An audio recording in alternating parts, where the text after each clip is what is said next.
Bonjour, aujourd'hui nous allons continuer avec la troisième partie de la chimie terminale. Nous sommes toujours sur la leçon 1, propriétés chimiques des alcools. Et donc là on va continuer avec la troisième science, oxydation ménager, première partie.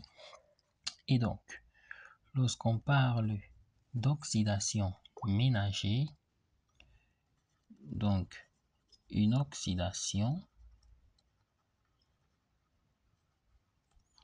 ménager, en fait, c'est une réaction d'oxydation qui se fait sans destruction de la chaîne carbonée. Alors, qu'est-ce que cela signifie? Ça voudrait tout simplement dire que si le composé qui subit l'oxydation ménager avec 4 carbones dans sa chaîne principale, le produit final qu'on obtiendra aura aussi 4 carbones dans sa chaîne principale. C'est juste la famille de composés qui va changer. Et donc, parmi les oxydations ménagères, aujourd'hui, nous allons étudier le cas de l'oxydation par déshydrogénation catalytique. Donc, on va dire là, petit 1, oxydation par déshydrogénation. Alors, ici, il s'agira tout simplement de faire perdre une molécule de dihydrogène au composé. Et donc, en fonction de la nature de l'alcool qu'on a au départ, on obtiendra des produits différents. Donc, si on prend dans un premier cas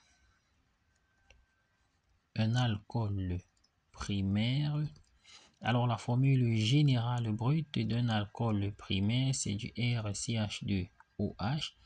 Et puisqu'il s'agit d'une oxydation par déshydrogénation catalytique, le catalyseur ici est le cuivre et la réaction se fait à 300 degrés Celsius. Et donc, c'est une déshydrogénation, ça veut dire que le composé doit perdre le dihydrogène et dans ce cas, on obtient du R-chaud plus du H2. Et le produit obtenu appartient à la famille des aldéhydes.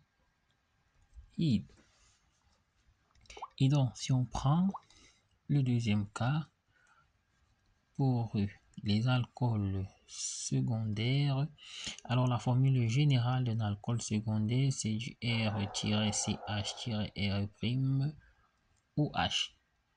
Là, en présence du cuivre à 300 degrés Celsius, alors on a ce H qui va quitter, ce H aussi qui va quitter.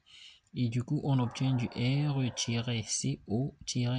plus le H2 qui se dégage. Et le produit obtenu appartient à la famille des cétones. Alors, petit récapitulatif.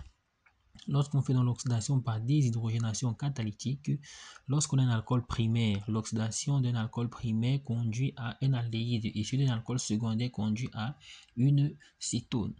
Par contre, si on prend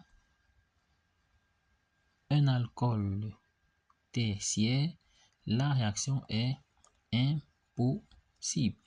Donc, on a dit en premier que l'oxydation ménager des alcools tertiaires était impossible et cela est dû au fait que l'alcool tertiaire, son carbone fonctionnel n'est relié à aucun atome d'hydrogène.